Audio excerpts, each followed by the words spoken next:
Hello again, and welcome to Crime and Music. I'm your host, Brian J. Kingsley, and with me, as always, my friend Ben Rupel. With you? And- with you? with, They don't know. Oh, with you virtually. Through the magic of the internet, every other week, Ben and I will bring you a new true crime podcast about people in and around the music industry and their misadventures into law breaking. If you like that sort of thing, share with a friend, tell a relative. Right now, we're trying to get people in Europe.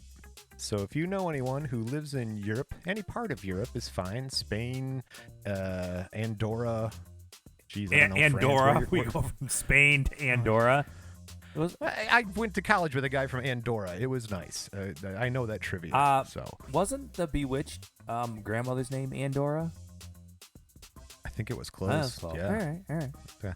If you don't have friends in Europe, I'm saying Europe, by the way. I'm just using the North American mid-Atlantic accent. Stuart. Yep. If not, and you have friends in the Atlantic Northeast, we need that as well. So if you know someone who's Maine in the Maine, send them an episode. Send them your favorite episode. Tell them to check us out. That would be a big help. Find us on all the social medias at Crime in Music, or give us an email, feedback@crimeinmusic.com. My favorite is SpeakPipe, so you go to our website, hit the SpeakPipe that's button. my favorite. I'll fight you for it. Okay, it's our both favorite. We'll share. But if you like, guys, you can actually leave a voicemail message with us. Just go to the website, drop down to SpeakPipe, hit the button, record a message. No matter what, you'll be able to leave a message with us. You don't have to leave your email name or any other type of identifier. I'm just off the rails at this point. And you're you're long. part of the show. You are, Yeah. And there's SpeakPipes coming up later today, so you'll hear some of them. I just want to let everybody know, though, Brian. The only reason I'm even doing this is because we have feedback. We got SpeakPipe stuff. Brian told me we had some other. Oh, that sounds like a daddy pop just came out. Oh yeah. We have some other people on at the end of the show, so that's what really gets me in the virtual studio here. Hearing from the people. That we're people. Okay, we're people. We have feelings, and just wanted to shout out to one of the mascots in the studio. Passed away here. How long ago, Brian? About a month ago. Okay, about a month ago. Yep. It's one of his two huge golden retrievers passed away. Always with the dogs, people. We're dog people. So if you're dog people too, hey, you know what? That's the thing I said for people around when that happened. I was like, hey, we're dog people too. So send us a picture of your dog on any of the social medias. Send me an Instagram of your dog. Let's see what the listeners of Crime and Music's dog family looks like. I would be curious to that. So you just have dogs. I got a cat and a frog. 2 dogs, a cat and a frog. That's pretty good. Brian, so we're recording from home today. Brian and I are not in the same studio. It was a matter of not as much COVID prevention, but just what would you call it? Ease of we had to get our schedules synced. This is the way we schedules, could do it. man. Yeah. And so we're getting ready. We're talking back and forth, and Brian says, he's like, "Hey, dude, you got somebody like running some water in the background? Or you got somebody taking a shower? What's that noise?" It was. Like, I don't know. Nobody's in here. I kicked the family out. The TV's on mute, and he's like, "It's like a trickling." And I was like, "Oh, yeah, that's the fish tank. I'll unplug that." So I got an African water frog over there in the corner. Big, huge, white, huge, like black fangs on its teeth or on its feet, what? Not on its teeth. No, not teeth. And my brother gave it to us as a joke. 10 years ago, the things lived. They lived to be like 20. Your frog outlived my dog. Yeah, that's not supposed to happen. That little amphibian's gonna outlive a lot of dogs. Oh my God! What's it taste like? Chicken. No, I assume you're licking this toad. So that's what a lot of people do. They get those African toads in so they can go trip and Joe Rogan see the moon. No, I'm not. Nobody in the house even likes touching that thing. It'll come up. You put your finger in the tank. It'll come up and bite your finger. Well, with those fangs, I'm not letting it do that. Well, claws, talons. It's got talons. Big, huge talons. It's a Griffifrog. What are you doing, Dungeon Master? What have you brought into this world? Yeah. It's a Pokemon frog. It's like that Simpsons when Bart they're busted on Harry Potter and he makes a frog prince. It's like, I'm not supposed to be alive. It seems like decades ago I gave up on the Simpsons, and it was. Yeah. They're still around though. But they're still. That thing's like it will never die. Speaking of The Simpsons, today in this episode, we're going to talk about three things. Jessica Simpson. We're going to talk about trend setting. Definitely O.J. The Simpsons. O.J. Simpson. Well, that's true. Perseverance. Trend setting. Perseverance. Okay. And commies. Commies. We're little done. boy. You hear a word like that. Like that. All All right. right. Are you ready for Guess the Guest? Guess the guest. All right. This time on Guess the Guest, I'm going to name things. You're going to have to guess them and see if you know who they are. All right. Well, this person's is.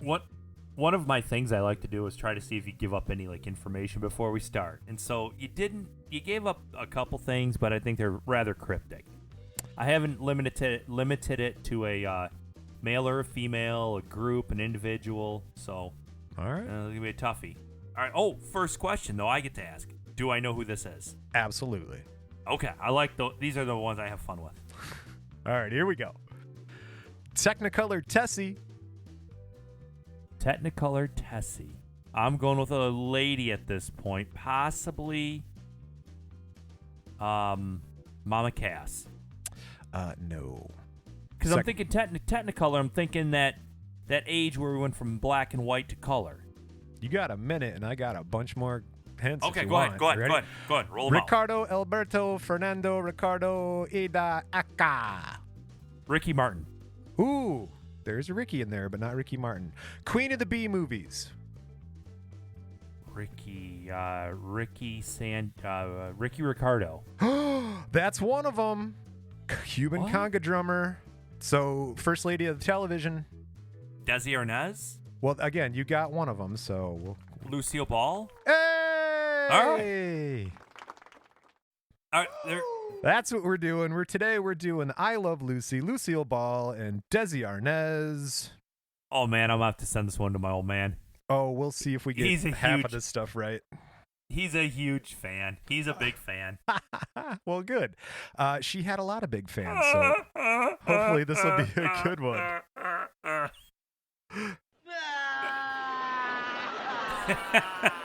So that's who we're talking about. August 6, 1911, born Lucille Desiree Ball. Lucille Ball in 69th Stewart Avenue, Jamestown, New York, USA, to parents Henry Durrell Ball, her dad, and Desiree Dee Evelyn Ball, her mom. Her ancestors were mostly English, but a few were Scottish, French, and Irish, so she got that going for her. Were they the ones responsible for the ball jar, the Mason ball jar? They could have been. I will tell you, some of her earliest settlers in the 13 colonies were the Balls. Oh, So, all right. Her family belonged to the Baptist Church. Her father was a lineman for Bell Telephone. As part of her dad's work for Bell Telephone, he's frequently transferred. He's got to move around the country. The family moves often. They moved from Jamestown there, like I was telling you, to Anaconda, Montana. Then they're on to Trenton, New Jersey. And February 15th, 1915, while living in Wyandotte, Michigan. Oh, Michigan. All right. Yes, living in Wyandotte, Michigan. Her father dies of typhoid fever at 27 years old, and Lucille Ball is only 3. So We don't hear a lot of people dying of typhoid anymore these years. I mean, unless you're playing Oregon Trail or something. right? That's the only time I've heard of it. I was like, oh, this is about Wyandotte, and then I'm like, oh, he dies of typhoid. I'm like, oh, Huh. He not- got past it. not gonna He got past the dysentery. that was the hardest part for me. Drowned in the river. Tried to caulk the wagon. You should have hired an Indian. When you try to fjord the river, man, the damn cattle drowned, and then everything gets all chucked in. Anyway, it doesn't matter. Your oxen drowned. Even worse than her dad dying, at the time of his death, Dee, her mom, is pregnant with her second kid. And Balls, which we'll get to her nickname of Balls later. That's literally what they called her. So Balls recalls little from that day her father died, except there was a bird that got trapped in the house, which caused her to have lifelong ornithophobia, or fear really? of How birds. How old was she when her dad died? Well, let's see, 1915. She was born in 11, 4. 11, so call her Yeah. 4. Yeah, 3, Yeah. 4. Okay. So, Ball's mom returns to New York, where her maternal grandparents, Ball's that is, like, so her mom goes back to her grandparents, her mom's house, and they raise her and her brother Fred in Celeron, New York. That's a summer resort on the village of Lake Chattaquidda, 2.5 miles west of downtown Jamestown. Celeron Park is a popular amusement area in the United States, and at the time, its boardwalk had a ramp to the lake that served as a children's slide.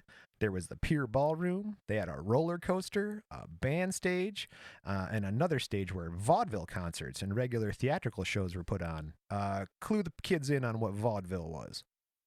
That was like the TV without the TV. Bunch of small acts that go on small stages. There you go. Vaudeville was a bunch of, I mean, it might be acting, it might be singing, it might be a knife-throwing magic act, it might be people. That's, when you think of vaudeville, the first thing that comes to my mind is when there was an act up on stage that was not good, or, the crowd at least didn't think it was good. That's when they'd start, like, throwing, rotten fruit at them, tomatoes and crap like that.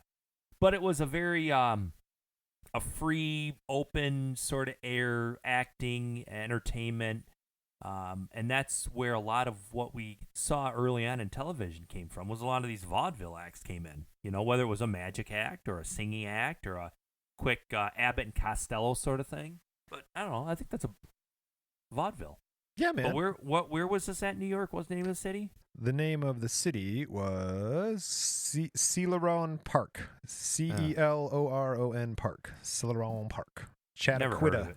Lake Chattaquidda. Chappaquiddick? No, not going there. You want to check out other true crime stories and shows, you go ahead.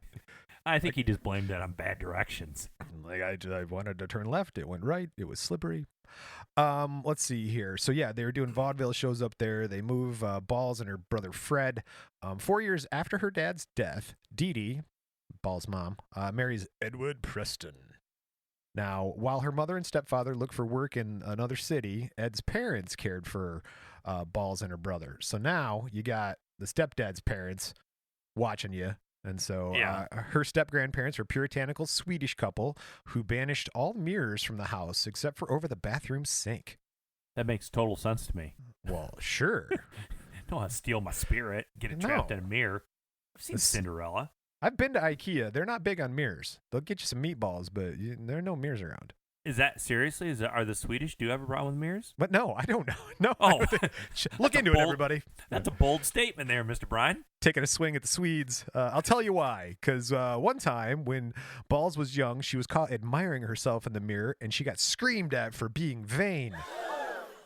Quote unquote admiring.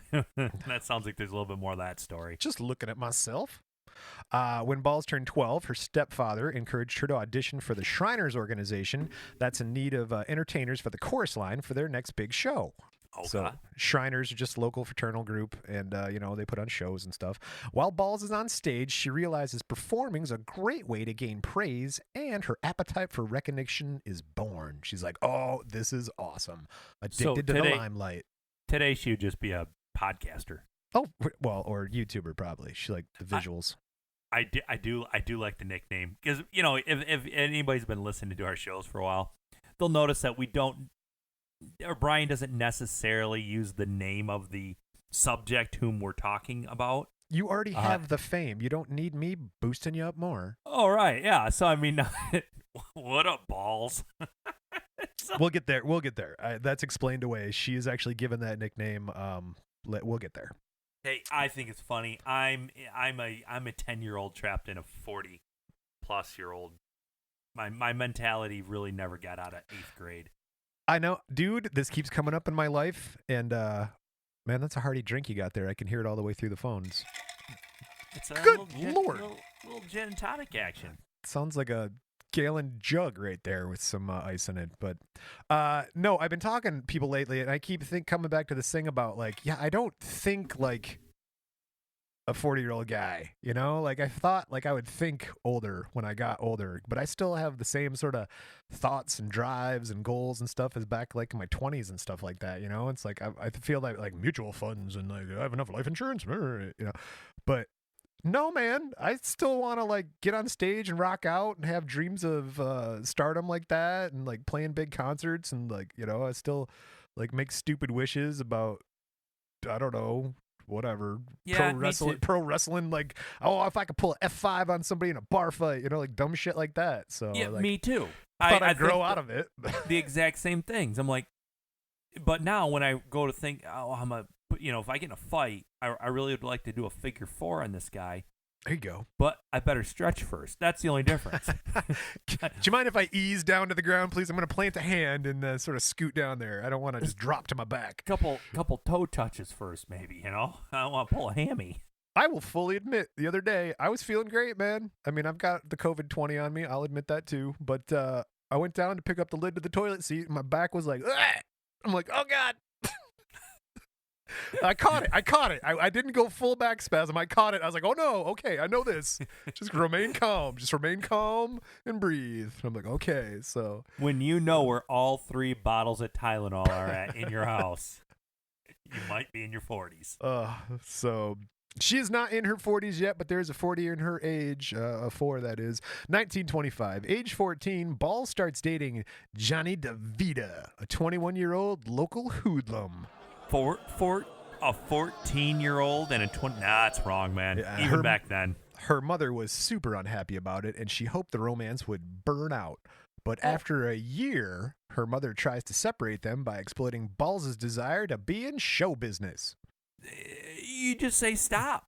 You just, as a parent, you're like, no, you're 14, he's 21. No, enough. Stop. We can't do that. Stop it. Although back in those days, he might have offered a good dowry. They might have got a couple goats and a cow. I mean, you never know. Why is it always a goat thing with the dowry? I don't get it. I think it has something to do with the golden fleece, to be honest with you. I believe that's the thing. But no fleecing going on here. In 1926, age 15, her mom enrolls Balls in the John Murray Anderson School for the Dramatic Arts in New York City. I think she went into House Slytherin. Harumph. Betty Davis, she was in Hufflepuff, and she was a fellow student, if you know Betty Davis. I feel like that'd be about the same time. Maybe Davis Betty Davis is a little younger. I think just a bit, maybe. A quote from Balls about that time in her life. She said, quote, all I learned from drama school was how to be frightened. I can't do that one. Let's think of another one. No, I don't. Man, how does Balls sound? What do we got I think here? you got to get more of that mid-Atlantic accent. All I learned at drama school was how to be frightened. Instructors felt that she would not be successful in the entertainment business and were unafraid to tell her. They're like, you suck. I don't know why you're here. They were afraid. They were afraid of her? It said unafraid to tell her. So they weren't. They told her all the time. Right in her face. So you suck. I'm sorry. I don't know what else to tell you. It didn't stick to it there, Balls. Trust me, it works out for you. 1927, age 16, her family is forced to relocate to a small apartment in Jamestown after their house and furnishings were sold to settle a financial legal judgment. Okay, things did not get better. What happened? A neighborhood boy was accidentally shot and paralyzed by someone target shooting in their yard under the supervision of Ball's grandfather. And so apparently Grandpa wasn't keeping an eye on the kids. Somebody took the shot to the back and got paralyzed. And I their guarantee family had to sell everything. There's alcohol involved in that one. The kids are fine. Here's a gun. Shoot. Aim them that way. You guys are fine. I don't know. I see them. He just took a little lead in the back. He'll be fine. Yeah, that's terrible. 1928, age 17, Balls is determined to prove her teachers wrong. She returns to New York City. She starts working for the Hattie Carnegie. Hattie Carnegie is a fashion designer, and she works as an in-house model. Unfortunately, she becomes ill with rheumatic fever and is unable to work for 2 years. So, what is up with all these little old-timey diseases that we got going on? Jeez. Might have to do with vaccines. I mean, I'm just saying. I don't want to wade into that one, but getting a little political here, Brian. Just hey, man. So anyway, something that's not political. 1932, she moves back to New York City after the rheumatic fever is settled. She resumes her pursuit of an acting career. She supports herself by working as a Carnegie with Hattie Carnegie again as a fashion model, and she's a Chesterfield cigarette girl. Cigarettes. All my friends know Chesterfield is my brand. Was she working like in movie theaters and theaters. I mean, isn't that where they did that? I think she's actually in the ads. If I'm being honest, Oh, okay. she's a very pinup style at this time. Okay, I don't think of her as a sex symbol. I don't. No, you wouldn't. But if you see some of the pictures, she was. That's that. If you didn't ever hear her talk, like a Fran Drescher, you're like, oh wow, she's really pretty. Oh God, that's what's talking. Okay, Brian, so. Being the misogynist is really kind of my thing. Oh, I'm sorry. I'll let you do that. All right. Thanks, bud. I appreciate that. Let me hand it off. No, Lucille Ball's pretty. I mean, she is. She's pretty. So she also happens to be really funny. Well, I think when she started getting into, when we all think of I Love Lucy and all that crap, she was older, and she was also portrayed as a married woman. They didn't dress her up. Spoilers, dude. We'll get there. Anything. So I mean, I could see, especially back in those days, all the curly hair and the big lipstick and the eyelashes. Sure. Oh, we should describe her for people who don't. I don't know. Red hair. I guess that was her big defining feature. She's a redhead. She was curvy. She was. I mean, it wasn't like she was some little thin rail. She was no. Sorry, Michelle. That's for you, Val. We'll get there. No, she was big lips, big eyes. Yeah. Look up Lucille big eyelashes. Tell me what you think, guys. Kind of that pinup girl look, I guess, especially back in her younger years. There you go. That's what I'm saying. So she takes that pinup girl work and she gets chorus work on Broadway, but it doesn't last long. But she's hired again. But she's quickly fired again. You are on point with the soundboard tonight, Brian. She's at the theater impresario. There's this guy, Earl Carroll, and he's got this vanity show, and he's the last one to fire her. But then again, she's hired by Florence Ziegfeld. So he's got a touring company, the Rio Rita. And so she started his tour as like a dancer, chorus girl. 1933, after an uncredited part as a Goldwyn girl in the movie Roman Scandal, Balls moves permanently to Hollywood to appear in films. So now she's making her run at the acting. Well, I mean, wow, she's been in and out of jobs in this industry for a while now. She had a lot of stick-to-itiveness. Oh yeah. Yeah, she did not give up. I mean, this we're is gonna all keep with it. A short period of time. Let me tell you how much stick-to-itiveness she has. She's got a bunch of small roles in movies in the 1930s. She got a job at RKO Radio Pictures as a contract player. So anytime they needed extra people in the movies, they call her up and they're like, "Hey, we need a redhead." And she's like, "Cool." She's in 2 real comedy shorts with the Three Stooges. So if you look up Three Little Pigskins, she's in that one. And she's in a movie with the Marx Brothers called Room Service. So she's working with like the top of the comedy at that time. So I was just watching Star Trek Voyager. Remember that? I mean, that was kind of like after The Next Generation. It was after Janeway? Yeah, Janeway, that one. In, you know who? So Chakotay, I mean, there's 7. Yes. I'm Look at you go, man. Oh, dude, I'm a Neelix fan. So there was a young Sarah Silverman in that. Oh, really? Yeah, and I mean she's pretty freaking hot back then. I mean she's not bad. Pretty hot now. Yeah, I was gonna say. But I mean she was very young, not edgy at all. But she was I think she's actually maybe a good actress. Might be. I've seen her in a couple films. I think as like a just actress or actor. Actress. That's what female actors are, right? No. We don't say actors are just actors. There's no gender there. Are you sure? 100%. Like comedian is no longer a term.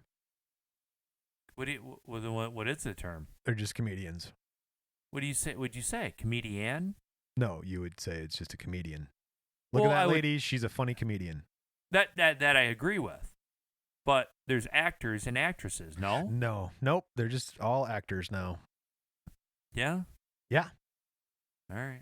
Now, some people who are also actors, 1936 is Fred Astaire and Ginger Rogers. Have you heard of them? I've heard. They dance a lot. They dance a lot. Yeah. Never into those. My old man will watch all that crap. He loves it. He thinks it's great. Oh man, I want to walk into like a crystal ballroom sort of thing, like Indiana Jones style, with a band and a clamshell and the whole bit. Man, that'd be sweet.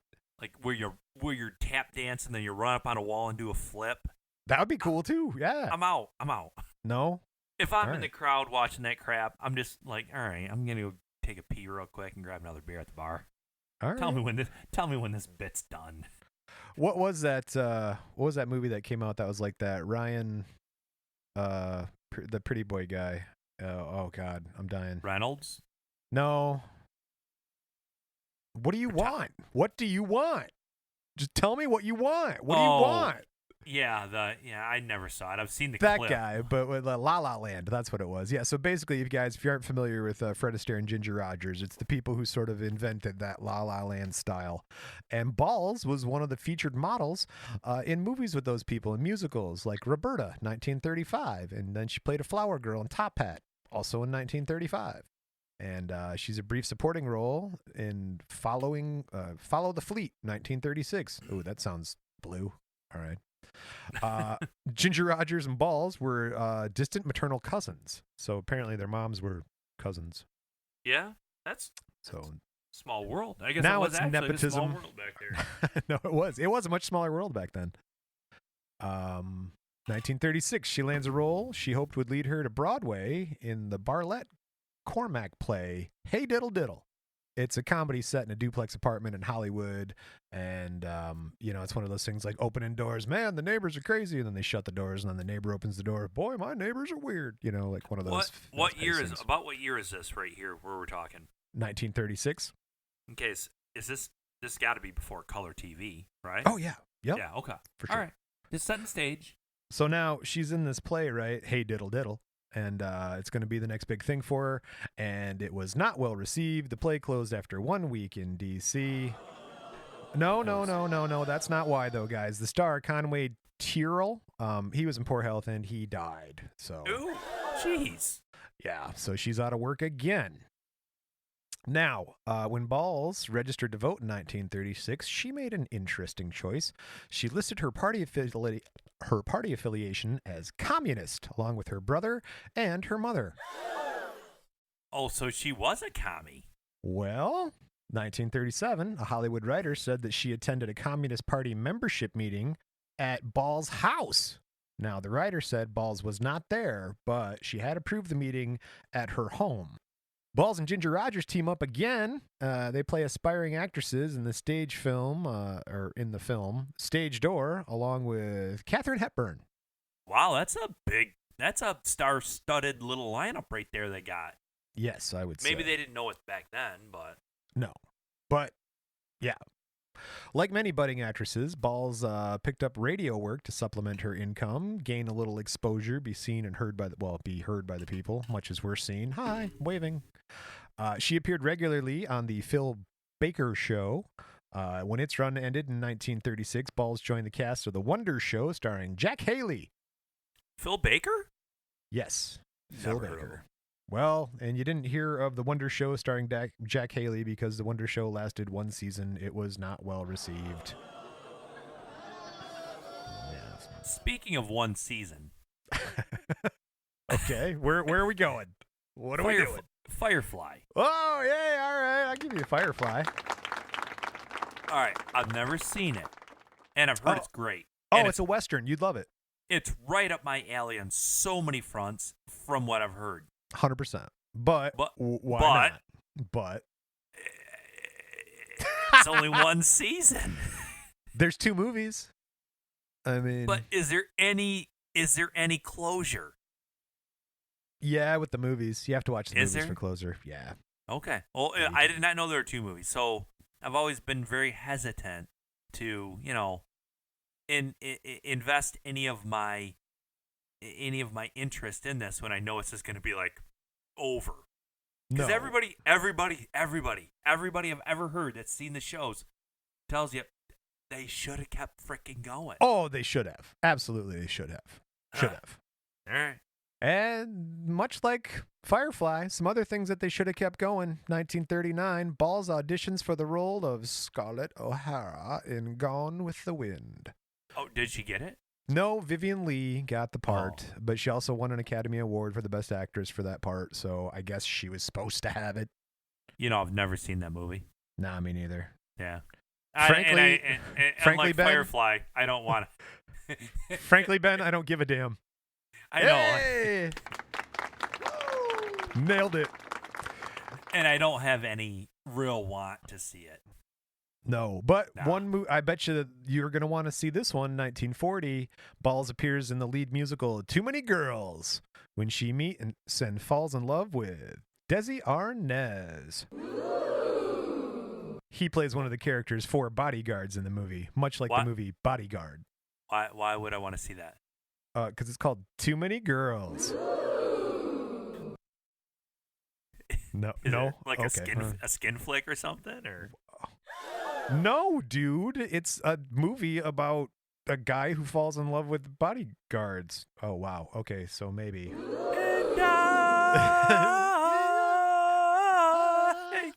Is this was this the Omega Man to the what was Omega Man was the Bring it around, buddy. Come on. What was the Will Ferrell movie that he played they fight zombies? Will Ferrell fought zombies? No, Will Smith. I'm sorry. No, Will Ferrell fights zombies. That's a legend I gotta see. Let me tell you. Good job, thanks, Brian. Yeah, no, you're welcome. In the 40s, Balls signs with Metro Goldwyn Mayer. Rawr. I don't have the lion sound. I'm sorry. But she never achieves major stardom in the movies. No, she didn't. No, not at first. No, she was actually known in Hollywood circles as the Queen of the Bees. Not that because she had a bunch of beehives or nothing, but she starred in a number of bee movies, such as Five Came Back. 1943, Balls portrays herself in the musical Best Foot Forward. 1946, she stars in a rom-com. 47, she appears in a murder mystery Lured as Sandra Carpenter. These are all B movies? Yeah. I just looked up John Wayne the other day on the IMDb, okay. And he had most of his career was B movies, like early on in his career. He didn't. That's how you start, man. Sure, back then, and that's about the same time too, because there's a ton of John Wayne black and whites. Oh yeah, John Wayne, man. He is doing pretty well this time too. We'll get there. Oh no! Leave Sarah Jessica Parker alone. I'm not going into that. All right. Like Sarah Jessica Parker, 1948, Balls is cast as Liz Cooper, a wacky wife, in the radio show My Favorite Husband. Is this now getting into the I Love Lucy sort of vein? Hold your horses there, buddy. I'm waiting for it. I'm also waiting for some crime. So can we get to that? We'll get there. We always get there. We'll get there. All right. So My Favorite Husband, who you are my favorite husband, just so you know, Ben. It's a radio show by CBS Radio. The show's successful, finally. CBS asked Balls to develop it for television. They're like, I love hearing you talk about it. I want to see it. I love hearing you talk. I got to see you, girl. And so she agrees, but she insists on working with her real-life husband and Cuban band leader, Desi Arnaz. March 8th, 1894, born... I'm going to try my best, guys. Desiderio Alberto Arnaz y de Aca III in Santiago de Cuba, Cuba. Nailed it. Totally nailed it. I guarantee you. Well, if you said that in Cuba today, they would hand you a what was a Shai Guaret, who was one of the guys that helped make Cuba. Oh, I'm not doing this. I don't even know. I don't know if we're heard in Cuba. Reach out if you guys listen to us in Cuba. For real. I don't know.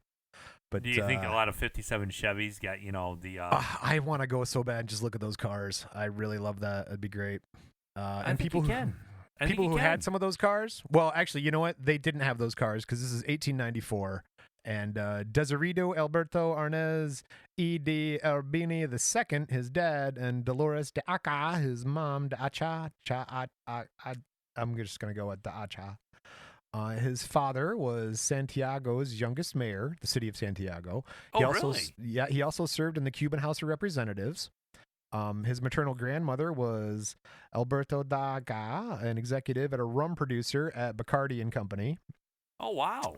The family owned 3 ranches. They had a huge palatial home. They had a vacation mansion on a private island in Santiago Bay, Cuba. And so, following the Cuban Revolution in 1933, led by Fulgencio Batista. By Batista. He's not a good guy. Yeah, he overthrew the president, Gerardo Machado. Alberto Arnaz was jailed. All of his property was confiscated. He was released after 6 months when his brother-in-law, Alberto de Aca, intervened on his behalf. The family fled to Miami. That's where Arnaz attended St. Patrick Catholic High School in Miami Beach. The summer of 1934, he attended St. Leo Prep near Tampa. That really works on his English, so he's speaking the language here in America. His first job's working at Woolworths in Miami.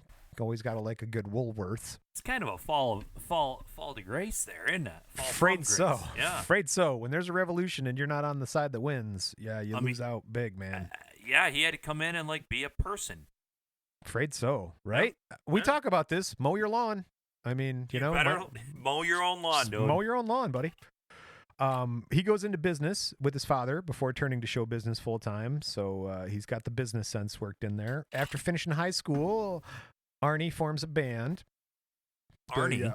I'm going to go with Arnie, Arnaz. Okay. All right. So Arnie and Balls. Arnie and Balls. Arnie Balls. And he forms a band. It's called the Siboney Septet. Quick, how many people are in the septet? 7. Is that right? I'll trust you. Right. I thought you had the answer. I was just throwing a random number out there. I know I got 1 and 10. Yeah, octet, sept. I think you're right. Hey, nice job. All right, good job. They begin making a name for themselves around Miami. Xavier Cugat, after seeing Arnaz performs, hires him, and he starts his touring orchestra. They hire Arnie to play the conga drum and sing. Babalu. So he becomes a star attraction, and he's encouraged to start his own band, the Desi Arnaz Orchestra. So, okay, that was a big thing then. Oh yeah. Yeah. No, wait, we're going to get there. Here's the biggest contribution right here. Arnie and his orchestra become a hit in New York City on the club scene. They're playing all the hip clubs downtown. He introduces the concept of Conga Line Dancing to the city. He brings Conga Line Dancing to America. Are you kidding me? What year? I am not. This is somewhere in the 1938, 39. So when I think of... There was an old Warner Brothers cartoon where it was a little weird. It was like Fantasia. Okay. It wasn't Fantasia. I like though. those and they ones. had, Those are so weird. A bunch of conga dancing in it. So it was probably inspired because it was about that time. Maybe a little bit later, but it's about that time. Oh yeah, man. All right. Well, so he is responsible for bringing conga dancing to the United States here. Oh, dude. Yeah, he is the reason we have Conga Line Dancing. All right, with that stardom, he comes to the attention of Rodgers and Hart, who in 1939 cast him in their Broadway musical, Too Many Girls. Sound familiar? The thing's still going? No, it's parallel timelines. I told you about Balls going from her childhood up to this point, and now we take Arnie up from childhood to this point. The show was a hit.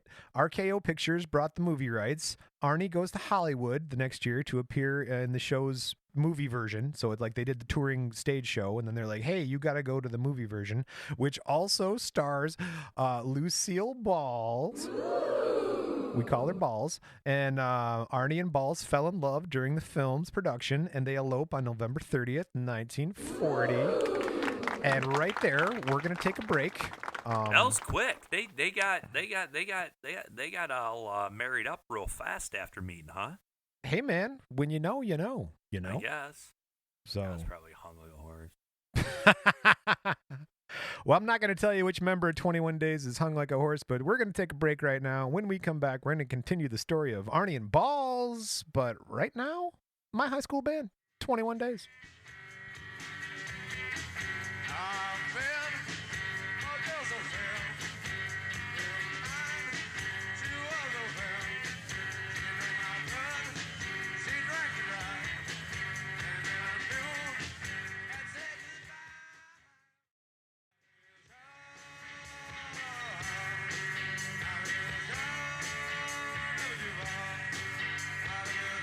And we're back. So how many of those dudes you still keep in contact with, Brian? Well, I talk with Paul, our rhythm guitar player and singer. He and I have a good text chain going. When we get bored at work, we'll text each other. Or if something musical comes up, we'll, hit each other up. And let's see. The other guy, the lead guitarist, Joe, he and I are MMA fans together. So anytime there's a UFC, he and I will text like as fights go on, round by round, like, oh, did you see that? No, should have done this and that. And so, half of the band. The other half, not so much. I got invited to a Halloween party by our bass player, Bobby. We weren't able to go, but we were in the 1940s, right? And so technically it was November 30th, 1940. They eloped and they got married. But unfortunately, Arnie gets his draft notice. See, so that's not good. No. War were declared. We are right. War is declared. But before reporting, he injures his knee. So he completes his. I bet he does. I bet he does. I got a bullet wound in my foot. I don't know how it happened. I was sleeping. A lot of knee injuries that month.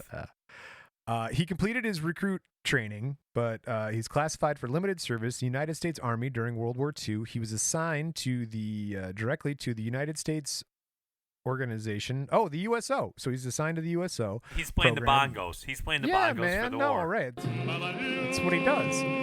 So he's in the USO program at Birmingham General Army Hospital in San Fernando Valley. Right there, he discovers an interesting thing about when wounded soldiers come back. Their first request, what do you think the first request of a wounded soldier is? Cheeseburger. They request a cold glass of milk, and he arranges them to get cold glasses of milk from local starlets and like hot pinup girls. They pour the milk for him. Wrong. That's what it says right here on the card. It's cheeseburger. I've seen Iron Man. That's what Tony Stark wanted after he got blowed up. An American cheeseburger. You're right. Well, much like blowing things up, September 1944, Balls and Arnie's marriage is a little turbulent.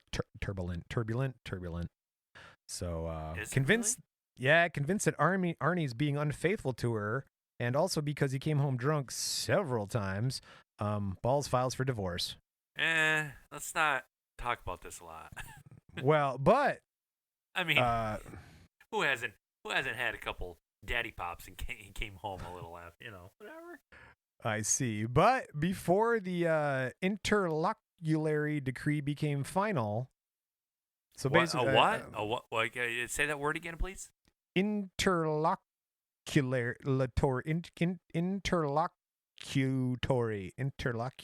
Is that a Cuban word? No, it's written in English actually on the card. I don't. Interlocutorious. All right. No, so basically it means that she filed for divorce, but she goes back to him and she's like, nah, I don't really want to file for divorce. So we got a quote from Arnie about it though, and he says, quote, "What's she upset about? I don't take out other broads. I just take out hookers." Are you serious? End quote. That's what he said.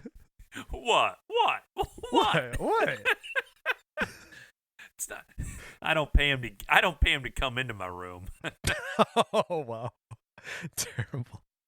Okay, November 1945. Speaking of leaving, after he's discharged. Hold on, I'm not past this yet.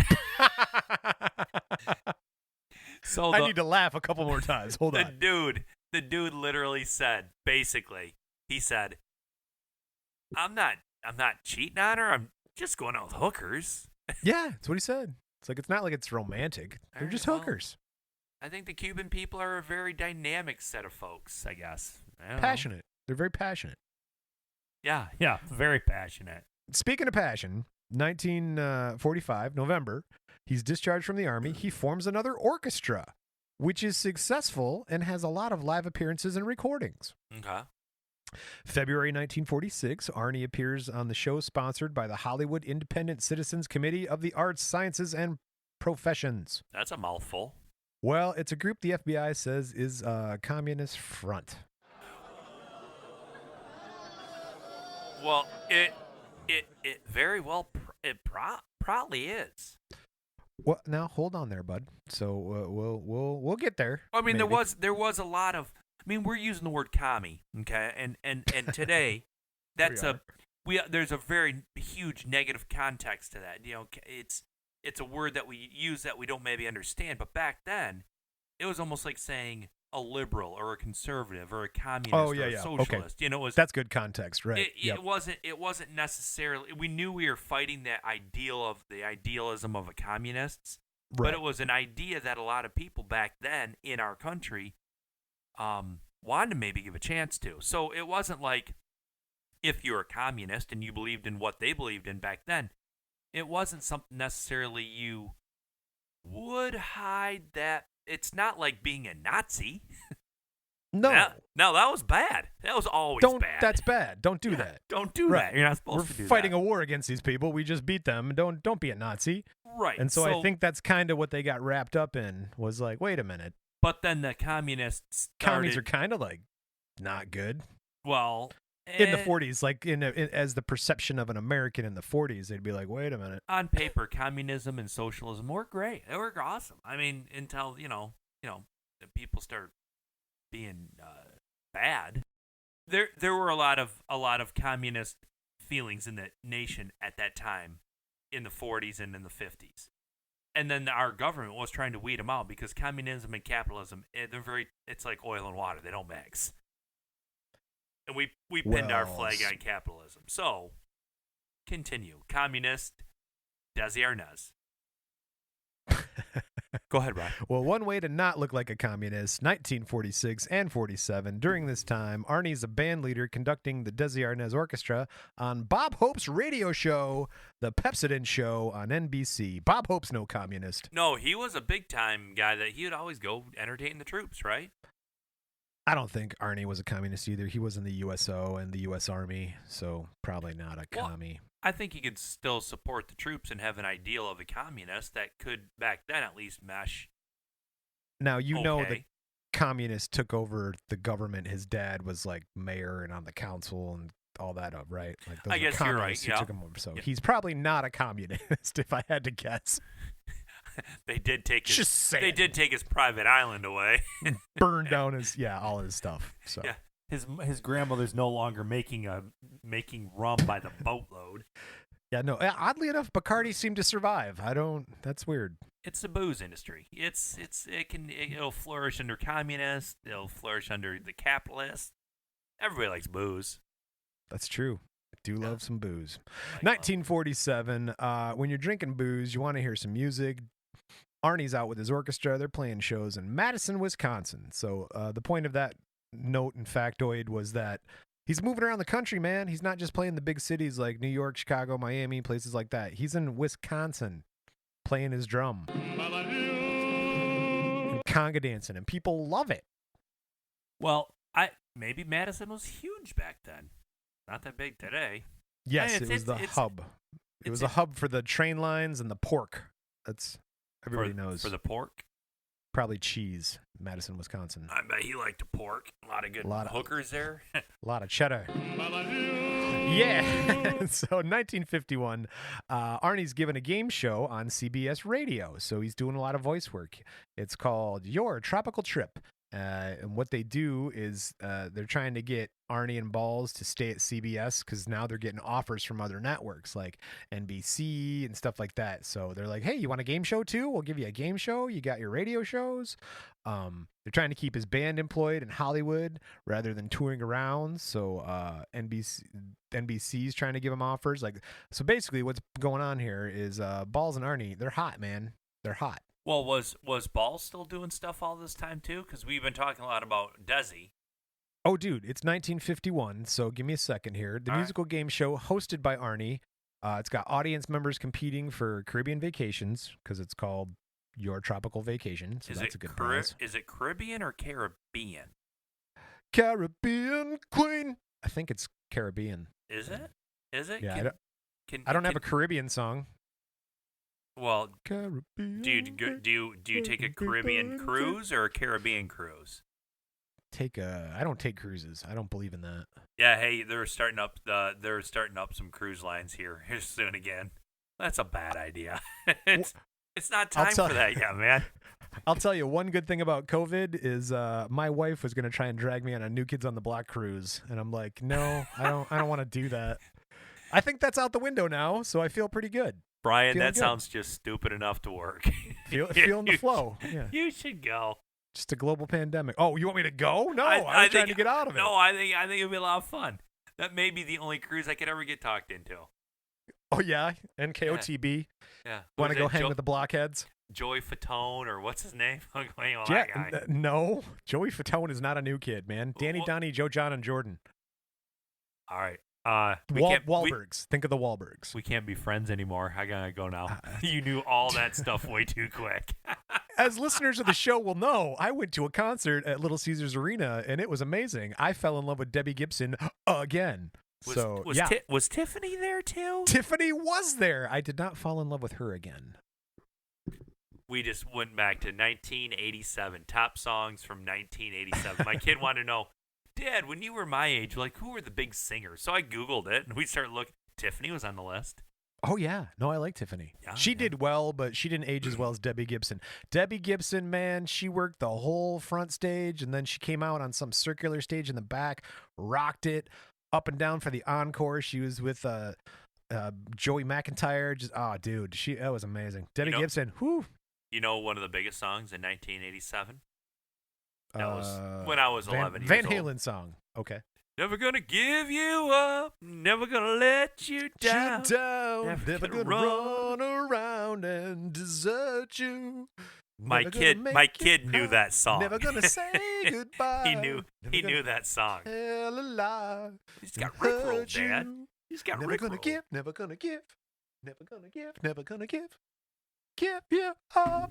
Yeah, if you try to, funny out here, insider joke, guys, if you try to sign on to the Wi-Fi at the podcast studio here, you're going to get rickrolled. Got a little QR code, says, scan for Wi-Fi. Never gonna give, never gonna give. Give you up. All right, I'm sorry to all of our listening audience. I got Brian started on that. At least it wasn't a rickroll, dude. At least it wasn't an NKYTB. Oh yeah, new kids that's true. New NK. I don't know, whatever. All right. I see. Here's something that you will like because everybody liked it. October 15th, 1951, the premiere of I Love Lucy. The show starred Lucille Ball. We've been calling her Balls. And her real-life husband, Desi Arnaz, or Arnie. Also, Vivian Vance and William Farley. Farley. The Mertzes. Vivian and Bill. Yeah. It followed the life of Lucy Ricardo, Balls, a young middle-class housewife in New York City. She either concocted plans with her best friend Ethel and then Fred Mertz, the neighbors, and they appeared alongside the bandleader husband Arnaz. And he had his nightclub. And she's always trying schemes to mingle in with or be part of show business. Like Balls is trying to get in there and oh, you've got Fred Astaire. I want to be on the show. So what was the name of the nightclub? Do you remember? It's the. Everybody's screaming. It's the Tropicana or the Copacabana. I feel like it's one of those. All right. I think it was the Copa. I think it was the Copa because we had one in Flint. I actually went to the Copa 2 times. I think that was called the Copa. Well, yeah, but it was the Copacabana. At the Copacabana, the hottest clubs north of Havana. Yeah, that was the Copa.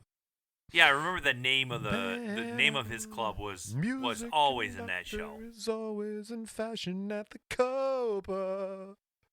That's what's his name? Not Wayne Newton, the other guy. Oh God. Anyway, Elvis. Love it. No. Lounge singer, Vegas act. Ricky Martin. People are screaming at their headphones. I wish you'd tell me. Anyway, Lucy. You already said Wayne Newton. It's Barry Manilow. The Copa. No, you don't know that one? The Copacabana by Barry Manilow? I know it. It's awesome. It's a good song. Talk about a waitress and then guy comes trying, her boyfriend's a mean guy. Anyway, it doesn't matter. What was the girl from Ipanema? I like that song. Young and the girl from Ipanema comes walking. You sing that song so well, Brian. I think we actually might get pinged for robbing somebody's, like, I'll get a copyright notice on YouTube. Yeah. He Where, sang Ben, that where song. is Ipanema? It's Brazil, my man. It's Brazil. Brasilia. Honestly, I would have went with Japan, but Brigado. all right. They All right, do that's for all my Brazilians. nice wax down there. All right, go ahead. And we're talking about I Love Lucy with Lucille Ball and Ricky Ricardo. The whole idea of the show is that they're husband and wife. Ricky is a band leader in New York City, and his wife, she's a stay-at-home, rich city New York girl who's kind of sassy. She's got the red hair. She always gets herself in trouble. She's tried to get into the showbiz part. Ricky's a straight man. He's very similar to Arnie in real life. He's a Cuban-American band leader whose trademark song is Babalu. Babalu. That's why I keep playing that. Lucy is a red-haired she's white Irish lady. I mean, she doesn't have an accent or anything, but she lives in New York City. She's always getting into trouble. She's usually caught by Ricky. That's the whole premise of the show. I Love Lucy becomes the most watched show in the United States for 4 of its 6 seasons. It's the first to end its run on the top of the Nielsen ratings. The Nielsen ratings are like a thing, actually a little box that would tell people, hey, this is what I'm watching. And so the show, which was the first scripted television program to be shot on 35mm film in front of a studio audience, won 5 Emmys, received numerous nominations and honors. It's the first show to feature an ensemble cast, so it's like, it's not just one star. It's not like the Dick Van Dyke Show. It's like, no, it's got all these people on it. It's often regarded as one of the greatest, most influential sitcoms in history. It was only out for 6. It was only out for 6 seasons. Yeah, isn't that the crazy part? It's only 6 how seasons. many? I wonder how many episodes per season they had. Because you sometimes will see a show that each season has 12 episodes or something. Like whatever. Right. And then other shows will have 30 episodes. Oh yeah. No, right? Like you get like a Letterkenny with 10 episodes, and then right. You get something else that's got 12. Oh God, my wife is watching Rain. There must be 22 episodes a season. Yeah, it probably feels like it. But, oh, dude, it lasts the entire reign of the French monarchy, let me tell you. No, but that was a huge show. It continued to get played on TV stations and TV sets across the country. You can watch it now. For decades. Yeah. For decades. And I'll tell you what, in researching the show, it holds up. Oh, I am not even kidding. It holds up. Their topics are so, like, general and universal, like just I don't even know the miscommunications between husbands and wives, or men and women, or just miscommunications between relationships and friends, and you're just like, oh my God. And it's not one of those shows where, like, a cell phone would just fix this, or a text message. No, it holds up regardless of that. You're like, oh, I could see this happening today. Well, and that's the way I was familiar with Lucille Ball and Ricky Ricardo. Mostly, I Love Lucy. Lucy, you just thought she was the main character, and she was. But all 4 of those characters had huge roles in that show. And the ensemble. And it did. I mean, I was born in the 70s, and I'd watch TV in the 80s, and it was on a lot, and people watched it. I mean, like I said, my old man still watches it today. Sorry, Michelle. Yeah, no, I remember it being on sort of Stooges, Abbott Costello, I Love Lucy before wrestling on Saturdays or Sundays, It was on at like noon on the weekdays. It was on. I remember my mom would be making lunch, and we'd be throwing down a grilled cheese sandwich and some tuna salad or some crap, and it was on. It was just on the console TV on the carpet. The TV that when you just took there. it off the carpet had a permanent indentation on it. Yeah, and it was started in black and white. Was it all in black and white, or did it move over to color? Because that was right at that time. It was colorized, but originally I believe it was in black and white. I think I'm 99% sure it was black and white when it started, anyways. Oh, I'll tell you. We'll get there. All right, we'll get there. Now, speaking about black and white, that reminds me of newspapers. Black and white, and so 1951, the Daily Worker, communist newspaper, that alleges that Where'd a little boy like you learn such a bad word?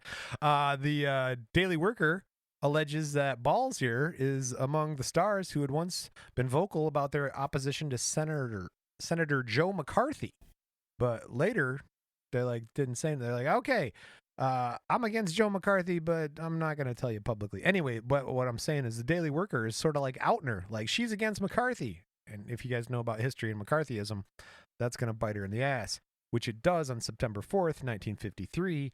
Balls is hauled before Congress at the height of Senator McCarthy's communism witch hunt. Remember, and he's like, people are getting blacklisted in Hollywood, and like, hey, it's a commie, that's the Red Scare. Just go into the McCarthy character here, Brian. He's the senator, man. Yep. Yeah, he's the senator that's going out after all the communists. He's a super conservative, capitalistic. I mean, he was a hero of the day, but maybe took it a little far. Who knows? But he was just looking for people to hang left and right. Oh, dude. And you know what? They call her Balls for a reason. So she voluntarily meets with the House Un-American Activities Committee investigator, a guy named William Wheeler. They meet in Hollywood. She gives a sealed testimony, so nobody sees it. And apparently, she states in that testimony, which was sealed that no one will ever see, that she had registered to vote as a communist or intended to vote the Communist Party ticket in 1936, like we mentioned earlier, at her socialist grandfather's insistence. So she had that peer pressure from her grandpa being like, come on, just vote communist for me this one time before I die. And she's like, fine, grandpa, I will. Okay, fine. Come on, Lenin. She stated that at no time intended to vote as a communist, end quote, though. Her testimony is forwarded to J. Edgar Hoover in the FBI memorandum, and it says, quote, Lucille Ball stated that she has never been a member of the Communist Party, quote, to her knowledge, and she did not know whether or not meetings were ever held at her home at 1344 North Ogden Drive, Ogdenville. Ogden stated that she had been appointed as a delegate to the State Central Committee of the Communist Party of California in 1936. It was done without her knowledge or consent. And she stated that she did not recall signing the document sponsoring Emil Fried for the Communist Party nomination to the office of Member of Assembly for the 57th District. A review of the subject's file reflects no activity that would warrant her inclusion on the security index. End quote. No need to watch Balls. She's fine. Her grandpa was crazy. So is that your... Let me just ask you a simple question with a lot of words leading up to it. So after you've done all the research that you've done on a subject that you've heard about and not probably knew a lot about before you started your research, what do you think? Yeah. Was she a commie? No, I don't think she's a commie at all. All right. That's what I'm going to believe then. This lady was, well, we'll get there. We got a couple more cards here and we'll wrap it up here, but that's not true. There's a bunch more cards. But no, I will tell you that she was not a commie. Okay. So, we'll just she was getting drug in front of this in front of Congress. The House Un-American Committee. You are un-American. That's why you're here. Defend yourself. We need a committee. What can we call it? It'll sound cool. The Un-American Committee. Okay, let's do that. Don't want to be brought before that. That's for sure. All right. Immediately before filming episode 68 of I Love Lucy, quote, The Girls Go Into Business, Arnie. Is that where they had the chocolates that came off the line too fast, or the cupcakes or some crap? I bet it is. No, believe it or not, I actually watched this one. This is where they buy a dress shop in their neighborhood because the lady selling the dress shop sort of pulls a switcheroo. Like Lucy and Ethel are in the dress shop shopping around like, oh, I love all these pretty dresses. And then these women come in and they're like, oh, this place is amazing. And these two other women buy like half the dress shop, right? And it was a scam. The old lady working the dress shop is like, oh, it's just too bad. I have to move to take care of my sister in Phoenix, so I have to sell the dress shop. And they negotiate for a price and all that. Yeah, it turns out those ladies who bought all the dresses while Lucy and Ethel were in there they were in on were it. friends of the dress shop owner. They were in on it. A scam, yup. And so now the whole point of the episode is that Lucy and Ethel run a dress shop for a day. They're like, we're not making any money on this at all. We got to sell it before our husbands find out we bought a dress shop. And they had to worry about their husbands the whole time. oh, their husbands came into the dress shop. They're like, oh, and then people like, the new owners are so nice. And like, yeah. So anyway, before they filmed that episode of I Love Lucy, Arnie, instead of his usual audience warm up, because this is the thing where Balls there just got hauled in front of Congress. He told the audience about her grandfather, right? He's like trying to clue him in. And so he has a quote from Arnie about the whole thing. It says, quote, "The only thing red about Lucy is her hair. And even that's not legitimate."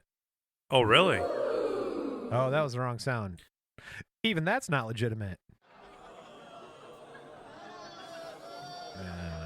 Upstairs or down? Bad joke. I took one the bad drum- joke with another. Yeah, that's the best.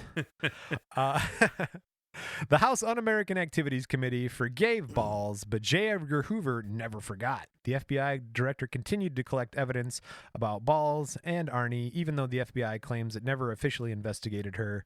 The Federal Bureau of Investigations does have a secret file on Balls and her husband, Desi Arnaz. The file contains memos stamped confidential and addressed directly to Hoover himself. Many of the memos begin with, "Pursuant to your request, Mr. Hoover." Oh, So he had a line on everybody.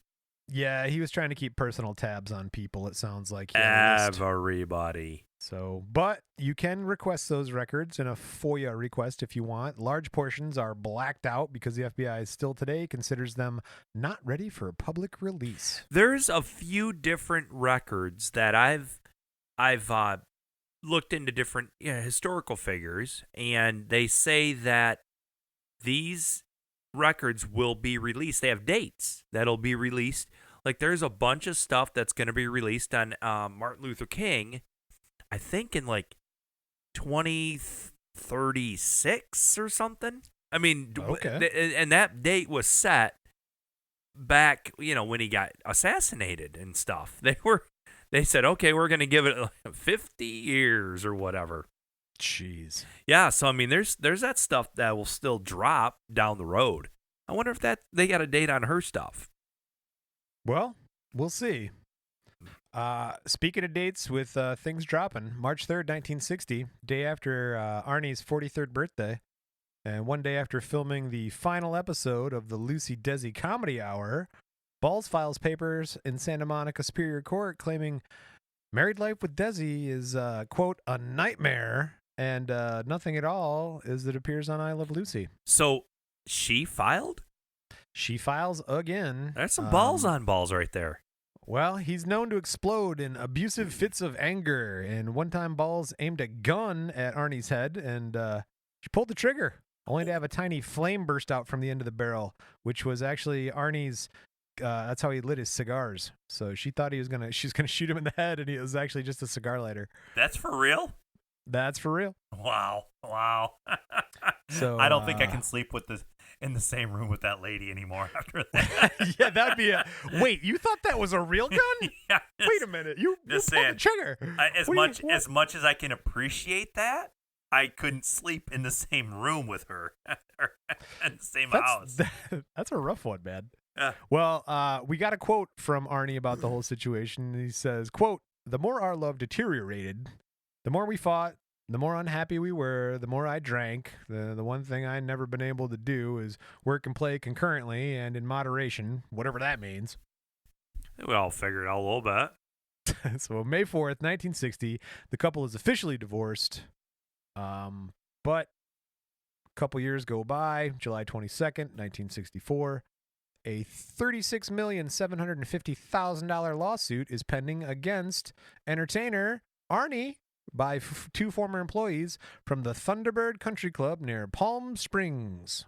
So the Thunderbird, you ever been to one of those? No, I haven't. What is up with a Thunderbird Club? Okay, so I may not. Honesty time here. I may not be right on this. They're worshiping owl gods? There was throughout the country, at least in the eastern side of the Mississippi, there were these hotels called Thunderbirds, like a Holiday Inn or a Howard Johnson or what have you, and they were more like a little. They would have a little resort feel to them. They're kind of like a motor lodge where you pulled right up to the front of your the room you're staying in. It It wasn't like you went in a hallway with elevators and stuff. And there was maybe a nice little resorty area with a pool, maybe a mini putt-putt golf course in the back, and a lounge that had a lot of red carpet and velvet. Right. A lot of velvet involved, I think, was a lot of velvet. Right. And they were the velour. I would wear velour. I'd drape myself in velour.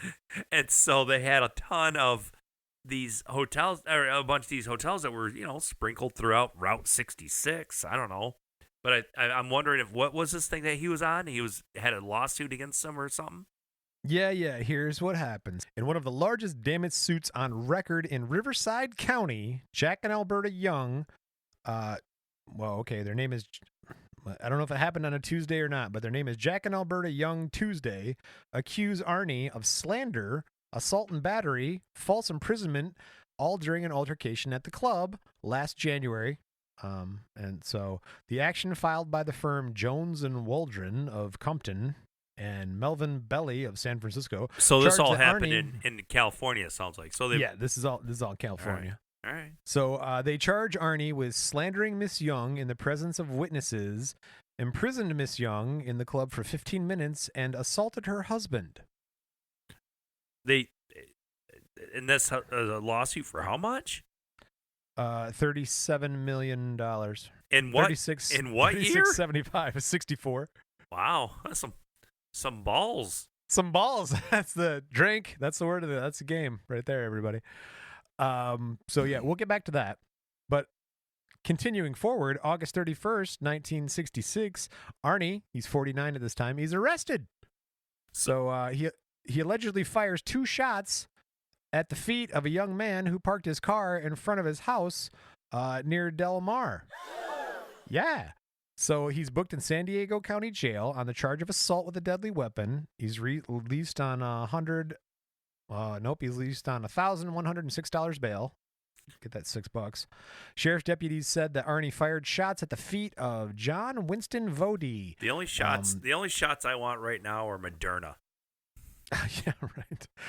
This guy Vody and his companion emerged from a car near Arnie's home. And so, they're just, looking around ooh, Hollywood tour. I think famous people live around here. And then the next thing you know, he comes out shooting dude. He approaches them brandishing a .38 pistol. Ask what you're doing. Hey, what are you doing here? And then he threatens to shoot the car and its tires. But then he fires twice into the ground. Nobody's injured. But gets arrested. It was a .38. Of course, nobody's injured. What's with the .38 pistols, man? Why do people do that? What's that? That was a small. Very concealable little tiny midnight revolver. Midnight special. Is that a midnight special? I think the .38 special was a midnight special. It was a bigger. It was a slightly bigger cartridge. At the midnight special. But a .38. A .38 was a small. That was it'd go in and poke around a little bit. I feel like that slow you down. It slow you down. It might not catch blow a .38 in the foot. It might not blow a hole out your backside, but catch 38. One in the toe. All right, I'd just get a bigger gun. Well, not a big deal. Throughout the 60s and 70s, Arnie remains active in show business. 1967, he launches the NBC series The Mothers-in-Law, starring Eve Arden and Kay Ballard. 1976, Arnie publishes his autobiography. He writes a book. February 21st, 1976, Arnie is a guest host on Saturday Night Live with his son Desi Jr. We're going to jump here. 1986. Didn't we talk about Rick Roll in 86? When was that?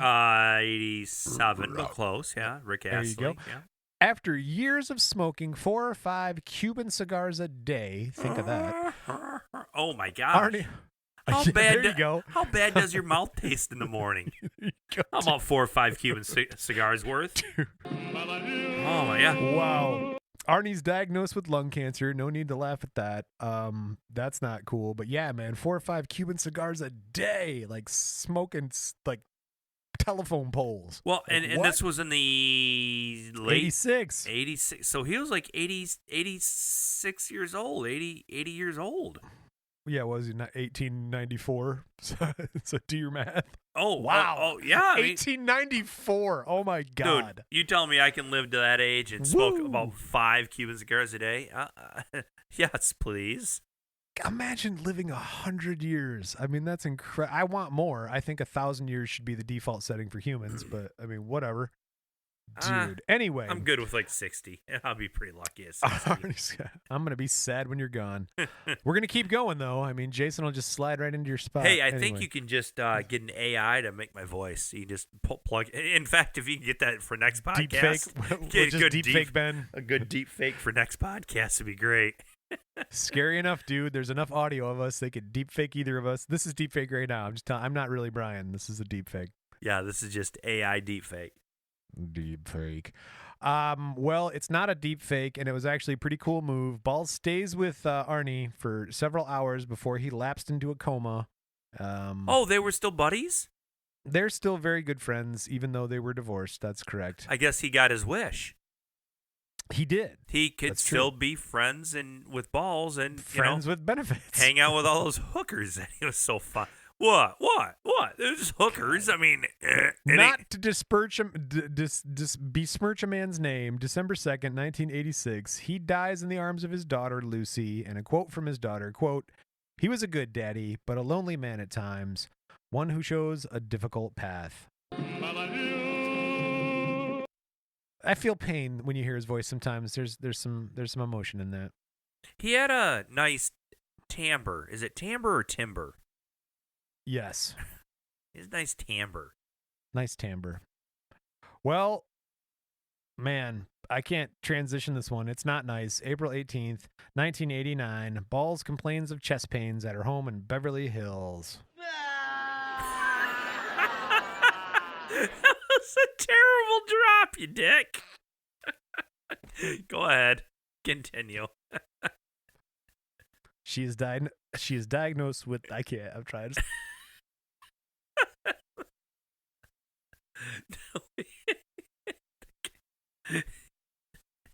She is diagnosed with a dissecting aortic aneurysm and underwent surgery to repair her aorta in a successful 7-hour aortic valve replacement. Jeez. Shortly after dawn, April 26, Balls awoke with severe back pain, lost consciousness, though, pretty quick. She died at 5:47 a.m. at the age of 77. Doctors determined that Balls there had succumbed to a ruptured abdominal aortic aneurysm, not directly related to her surgery. Wasn't us. Yeah, right. Yeah, right. No, I had nothing to do with it. Just so happened, 10 minutes after we closed her up, she died of a thing. It was on the totally opposite side of the body. Don't worry about it. It wasn't me. Continue. No. We're not going to open her up and look. Well, and you can't because her body was cremated. Her ashes are initially interned at Forest Lawn, Hollywood Hills Cemetery in Los Angeles, L.A. So this lady, man, is a pioneer. She battled CBS to broadcast her interracial marriage on television and was super successful at that, reaching one of the most watched television shows in history. She invented reruns so she could have kids and keep her job. I don't know if you knew about that. What do you mean invented reruns? What's that mean? They were like the TV. Well, one, it had never happened before. No one had ever played a rerun or replayed a show. Shows were live on television. Really? In front of a live studio audience. They were all live? Yeah, they were live. Oh. Yeah, they were all live. And so she gets pregnant and she signs a contract with NBC, CBS, one of them. But she's like, wait a minute, you guys I got to perform on the day I'm supposed to give birth to my kid. And they're like, yep. She's like, yeah, but that's not gonna work for me. And they're like, yup. So plug in one of my old shows. Play the old show again. They're like, what are you talking about? Like, I don't understand. She's like, yeah, it's on a tape. No one's gonna just play it again. It was good the first time, and it'll be fine again. And they're like, what? Half the people haven't seen it. They'll enjoy it. The other half have seen it, and they're gonna stick around. They're gonna love it again. Right. So she invented reruns. She also owned most of the studio space. So like where they would film, her and Arnie would actually buy the land, buy the building, buy the equipment, and like, hey, we'll make your show from Desi Lou Productions, which we just happen to own. I like that. They're like, the movie studios are like, yeah, I don't care, whatever. Own your studio. So in any business venture, not any maybe, but most business ventures, if you can own as much as possible, whether it's a restaurant, you own the building instead of leasing it. Oh yeah, yeah, yeah. If it's yeah. a construction company, you own the equipment instead of taking it out on loan. If you can own as much as possible, because then if something does hit, if it does fall, then you own it. Then you're going to be able to be the man instead of work for the man. Let me sum up here. Lucille Ball, or Balls, as we called her. I didn't explain that story. So basically, what happened was, while she was running her TV show, she tried being all nice and cute about it, like, "Oh, hi," because it's a very male-dominated scene at the time. And she's like, "You know what? One day I just realized they're never gonna take me seriously if I keep playing like the housewife. So I'm gonna have to be like one of the guys in the boardroom." And so the guys are like, "That lady's got balls," and she's like, "Hell yeah, I do." And that's how she got the nickname and how she kind of was able to trend set there. I mean, I don't really know a lot about her behind the scenes sort of stuff on her, the history of Lucille Ball, but I do recall hearing a little bit about her being a very obstinate. No. Before that, very obstinate, very take no shit sort of person. Right, that was her. And she was somebody in Hollywood, in the female persuasion, that kind of, whether you liked it or not, ran the show. She took control. She took the reins. She was the person in charge. And I mean, it probably didn't hurt that her and her husband were there doing it together, but even that, he was a immigrant. He was a Cuban, a Cuban immigrant. So right. they came in and they had talent and they used it, and they did not take shit. And I didn't know about their little divorce thing there in the end. Oh, yeah, on off again. Well, let me sum it up here. We got 2 more cards. Let me just tell you, I'll sum it up like this. According to Life magazine, Balls is, quote, "the biggest single filler of television time," end quote. Yeah. So her show has been played and replayed more than anything else in human history. And a quote, like we do, we're actually going to do 2. Did not mean to rhyme, not that time. Quote from Lucille Ball, Ballsy, quote, "The best thing I learned from working with the Stooges was when to duck." It's true. Your timing has to be right so you don't get hurt in a scene. The Stooges were always teaching people on set how to duck. Heads up.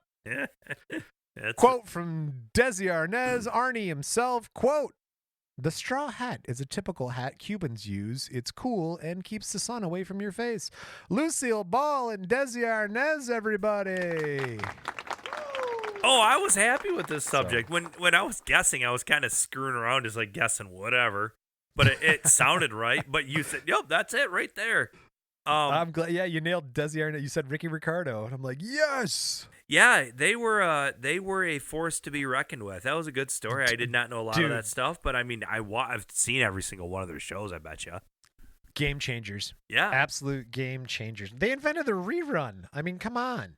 And she pretty much did a whole bunch of women's lib stuff kind of behind the scenes. She wasn't out and about it, but she was just like, "Yeah, no, I'm here doing the contract. I'm here talking about my TV show. Oh, just she was talk to me." chipping away where she could.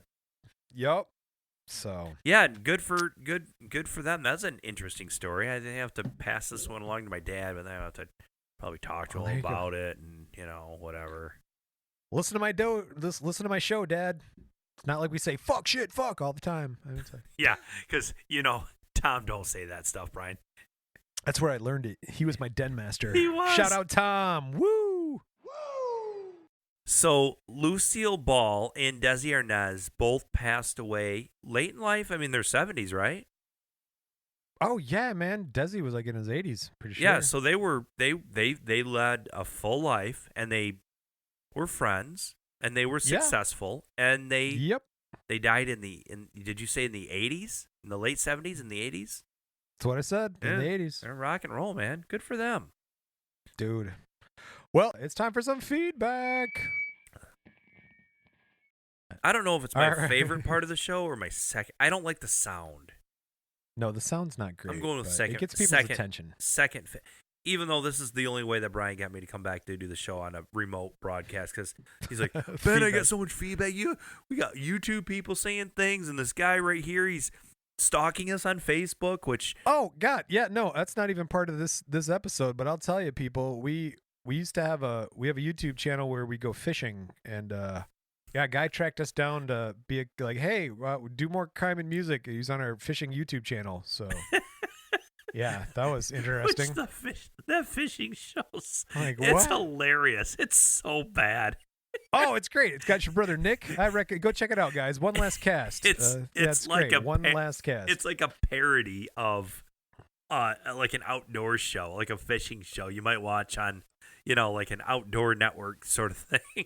It's Oh yeah, man. No, it's great. Check it out. One last cast. How he was going off about the ice shanties. And Nick yells at me from across the lake. Write a book. What are you writing a book? Yeah, All right. Well, that's our feedback. If we could get Nick to call into this show, that would be great. I'll call him right now. I bet he's up. Come on. I'm sure he is. Yeah, he's probably relaxing, got the kids in bed, whatever. Well, speaking of other YouTube comments, we are on YouTube. Check us out. We got a comment on our Victor Willis, the Village People episode. And we got a comment from Valium. Valium says, I have a laser disc on my wall. We were talking about laser discs. I have a laser disc on my wall between Sid Vicious and the Joker. Everybody thinks this is a joke, and this was a true joke in a way. I love your podcast. Have a nice day. Thanks for the laughs. And so that was Valium. Valium. Hold on. For the record, I live in Quebec. I usually speak French. I play music, but never kill anyone. Oh, and that's well, Valium, all right, everybody. So thank you, Valium. Appreciate that. It's Quebec. Everybody loves fishing in Quebec. We got a couple speak pipes. You want to hear a speak pipe? I'd just like to say that I'd like to go to Quebec here real soon. I mean, I don't need a lot of excuse to get the vaccination, but my biggest driving force is I want to go back up north, going fishing. Go fishing. Want to go fishing. All right. Everybody loves fishing in Quebec. We got a couple of speak pipes. Speak pipe. Speak pipe. You want to hear speak pipe? Absolutely, we got a speak pipe from our man Skittles with a Z. Hey, Benita. Glad to meet ya. For the cunning, stunning you miss, I must beseech ya.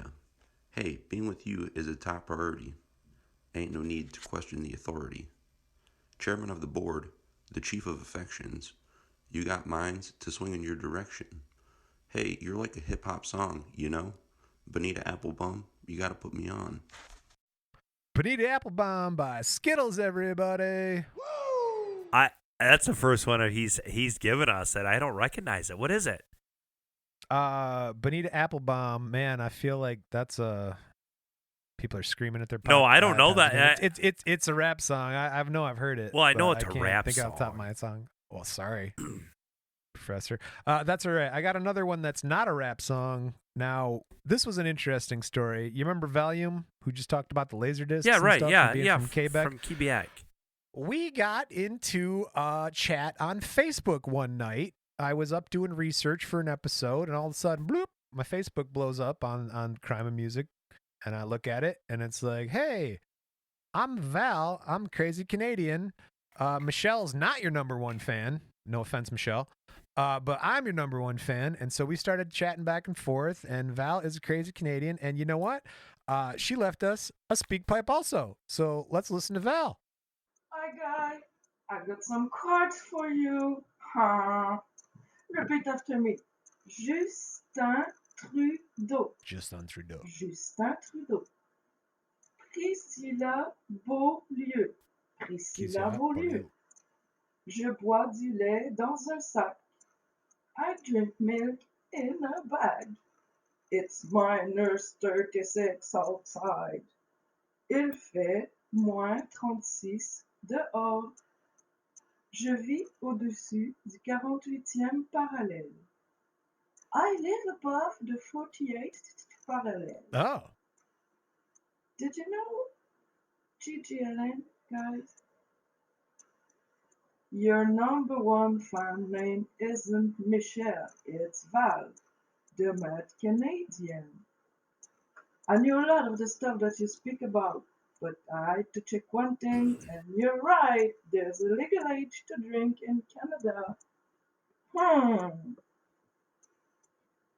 Can you add a button on your website so I can pay you a beer tour, please? I send you a dolphin on LSD emoji and a rocking chair emoji. What is going on, Ryan? It's Val, the Mad Canadian. I have spent many nights in Montreal, and Ooh. the women there are beautiful. They're absolutely. They have a different. They have the way they carry themselves, the way they talk, the way they dress, the way they look, they're very focused on their appearance, and ooh la la. So I don't know how this went from Desi Arnaz and Lucille Ball to hot chicks in Montreal, but whatever, man. Well, because we're talking about hot chicks in Montreal, you're right. It's probably time for us to wrap it up for another week. Man, if you like what you've heard, check us out, everybody. Go to leave a review if you'd like, wherever you listen to podcasts. Leave us a review. That's always helpful. You can go to crimeandmusic.com. Leave us a speak pipe like you just heard from Val and from Skittles there. You can find us on all the social medias at Crime in Music. CrimeinMusic, Crime in Music. We love hearing from you guys. My God, thanks for listening. There's a guy in St. Louis. I know you're out there listening, buddy. We're going to get to you next time we are back on the air. So wherever you're listening, here, there, everywhere, boy, get a hold of us. We love hearing from you. That's why we do the show. Man, you got anything else to throw out there for the people? So we got a lady from Quebec calling us, and then this guy from Saint Louis. All these French people. I didn't know we had French. So much French. It's the French takeover. Ooh la la. Mm-hmm. Well, if you want to be a French takeover, reach out, talk to us. But other than that, we'll be back same bat time, same bat channel for another music history, true crime podcast about people in and around the music business. And if you like that, hit us up. And like the song says, never trust a big butt and a smile.